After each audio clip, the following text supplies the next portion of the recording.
Hey guys, welcome back. This is the Fever here, and here we are again for another review. This time of, again, another Walthers Trainline product. This time being one of their cattle cars from the New York Central. Let's take it over. Oh, well, there's the more basic side.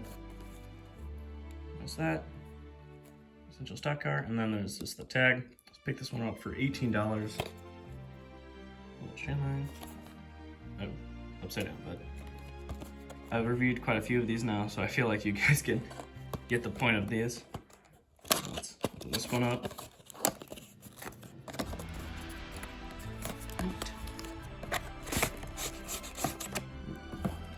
This one has in the back there. This one has a protective shield over the front of it.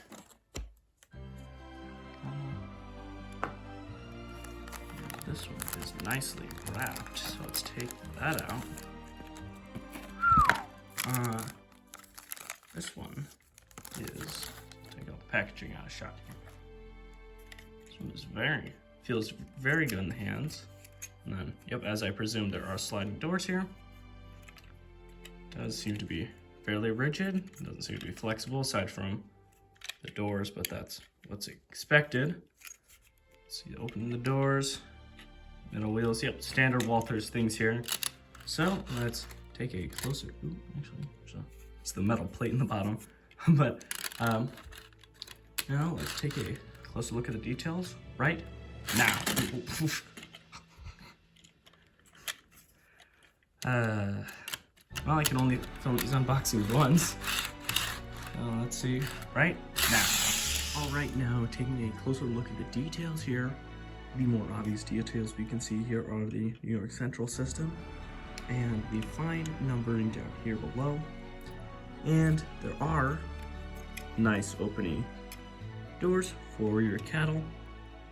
As I believe I described earlier in the video, they do sit on some nice rails, and they're very nice and thin, very prototypically accurate. I mean, they are just a little stiff though. And the steps are very nice down here. They're very thin, and I feel they're very accurate. The tread up top is expectable, with it not being fully, I don't know, the see-through level. The brake wheel over here is separately fitted, and it is a little flimsy. Pops in and out a little bit, but looks very nice with the chain detailing and the ladders, and some very nice ribbing here. Get that in a shot. Yeah, other side, but again, is very similar, except there is no brake wheel. The underside is fairly typical, except it does look very nice. So it's very high detailed, lots of little bits, tanks and everything. Everything is molded on this. Typical wheels with plastic axles, but as far as I've seen, those work fairly well. Standard Walthers couplers on board, and you can see very well through here, through the cattle car, which is very nice to see. Which makes that very see-through. Let's just open a door. Yeah, and the inside you can just about see the weight in the inside there, so it's just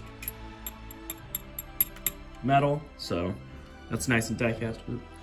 And that's fairly nice. Now let's get on to some of the more performance-related testing. And now, as per usual, we will just be testing it just with a light finger nudge over the points here. And this test also does just double as to show how free rolling the car is. And it is, I roll over here again, you can see it is wobbly, very wobbly, almost like the Bowser paper chip hopper, but cannot say that it has caused any problems yet. I do it this road, actually. No, okay.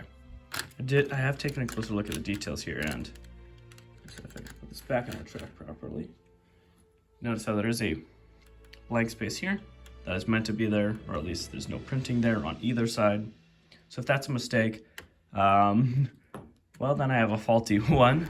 I wasn't expecting that, but I just now noticed that. But there doesn't seem to be any missing printing because there's none on the other side. Now let's go to a coupler height check. All right, now just before we do the coupler test here, this will be my first time running a locomotive on the layout here. So the GG1 you did see in the background has not been moved or touched in any way. So let's see if I can. And all right, the tracks are powered backwards.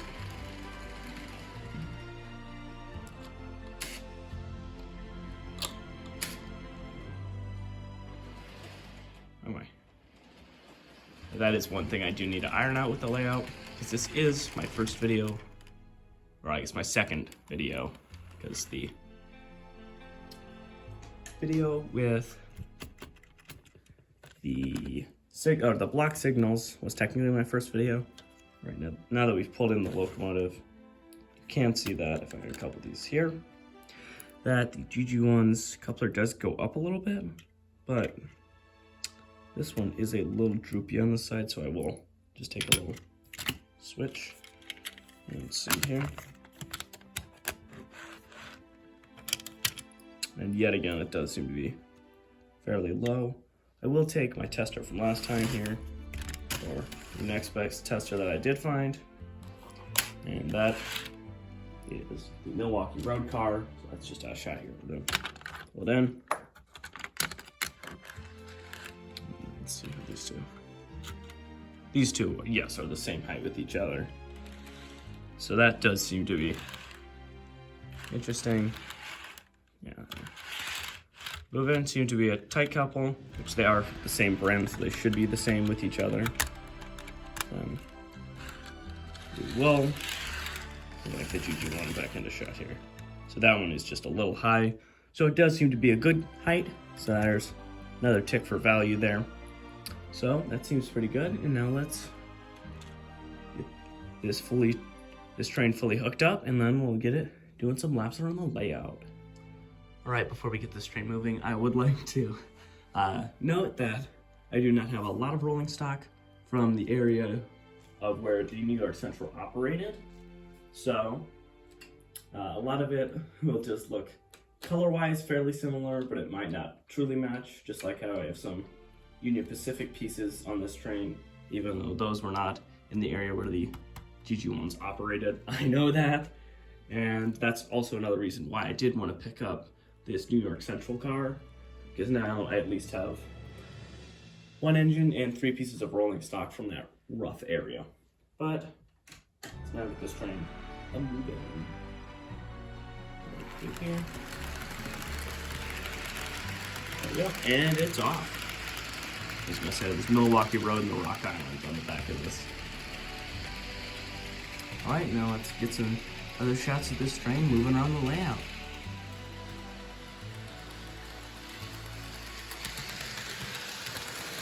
As far as what I can tell, this car does seem to be a fairly free roller and does seem to be performing fairly well. I do have to say, with the new grass mats in the layout, it does make it look a lot nicer for shots like this, instead of the harsh board that was there before. Although the seam is slightly visible, but I feel like it's not that bad.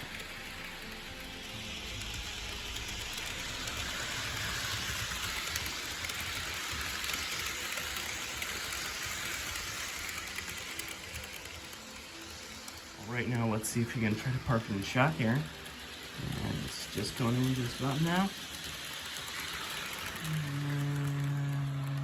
There we go. All right, not too bad. Stopping the train here. All right, now it's time to move on to my overall ratings. Now, moving on to my overall ratings, starting out with detail is a 9.5 out of 10 for the nice looking wheels, but they're not fully modeled and they are still a little chunky. Then there's also the great detailing, crisp lettering, symbols, printing, and molding. Then there's also no detail on the inside, which, to be honest, you're not going to be seeing that much, but they could have covered it up in any way or printed on top of the metal. But now moving on to performance, that gives us, again, another 9.5 for being a good free roller, but then it only loses a point or half a point for the stiffness inside the doors. For quality, we give it a 9 out of 10 for the stiffness of the doors, and then also some of the flashings amongst the molding of the body.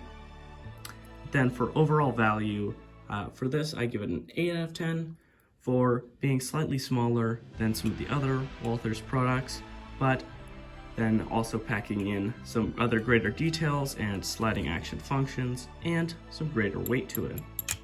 All of these combined would give it an overall rating of a flat 9 out of 10.